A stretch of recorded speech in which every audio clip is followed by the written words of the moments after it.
Mae'r awyr i deithio wedi bod yna ers pan dwi'n ifanc. Dwi'n fam i 2 o blant, Lindy a Bill. Dwi'n lwcus bod Bill yn journalist ac yn sgil hynny, dwi wedi cael teithio i 5 gwlad yn Asia. Yr un nath y fwyaf o argraff arna i oedd Burma a'i phobl a'i hurddas.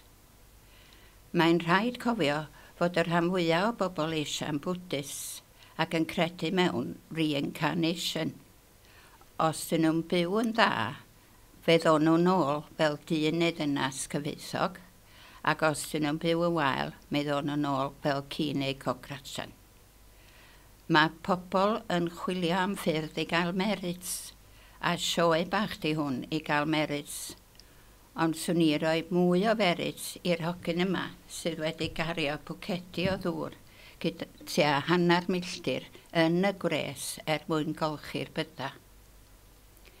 Cefais un bora byth cofiadwy nôl yn 95, pan ges i fynd ymhlith y pobl oedd wedi dod i weld Aung San Suu Kyi.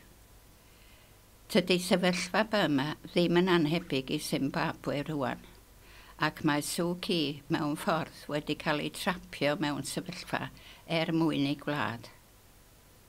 Ers 20 mlynedd mae'r military junta wedi trio ei chadw hi rhag bod yn rhan o politics ei gwlad, am ei bod wedi ennill eleksiwn. Ond y dydd Sul hwnnw ges i'r fraint o gael gweld y pobl oedd wedi dod i dalu teyrnged iddi. Rhaid i cerdded am filltiroedd yn ei sandals a'i longis a dim bwyd.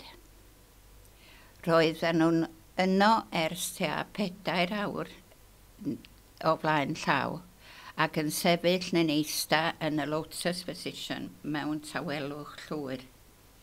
Roedd y polis o gwmpas o does gan neb hawl i gael demonstration a does gan Suu Kyi ddim hawl i roed speech.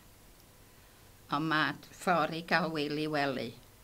Mae bocs ac maen nhw'n rhoi cwestiwn ysgrifenedig yn y bocs ar dydd Sul ac mae hi yn ateb y dydd Sul wedyn. Felly, tydi hi ddim yn gwneud political speech. Mae'r pobl yma yn aruthrol o dlawd. Mae'r prifysgolion wedi cau, a di'r pobl sy'n gweithio yn y banc hyd yn oed ddim yn cael eu cyfloga yn rheolaidd. Fel Buddhist, mae o'n yn eu cymeriad nhw i ddangos urddas yn eu hoes o dan unrhyw amgylchiadau. A dwi'n gofyn i mi fy hun os ydy hynny'n beth da, ond os fysa nhw'n siarad allan, peryg na fysa nhw'n cael eu lladd. Heblaw am yr oppression dychrynllyd, y peth mwyaf brwns mae'r Llywodraeth Burmese wedi wneud ydy peidio cydnabod bod nhw methu rhedeg economi y wlad ac yn achosi tlodi cynddeiriog. Mae ganddon ni lot i ddiolch amdano yn y wlad yma. Pethau basa'r Burmese yn ystyried fel y luxuries, bwyd yn ei cypyrddau ac yn ei bolia a'r hyddid i fynd o bentref i bentref. A bod mae economi ei gwlad ni yn sefydlog gweitha problemau ariannol sydd trwy'r byd.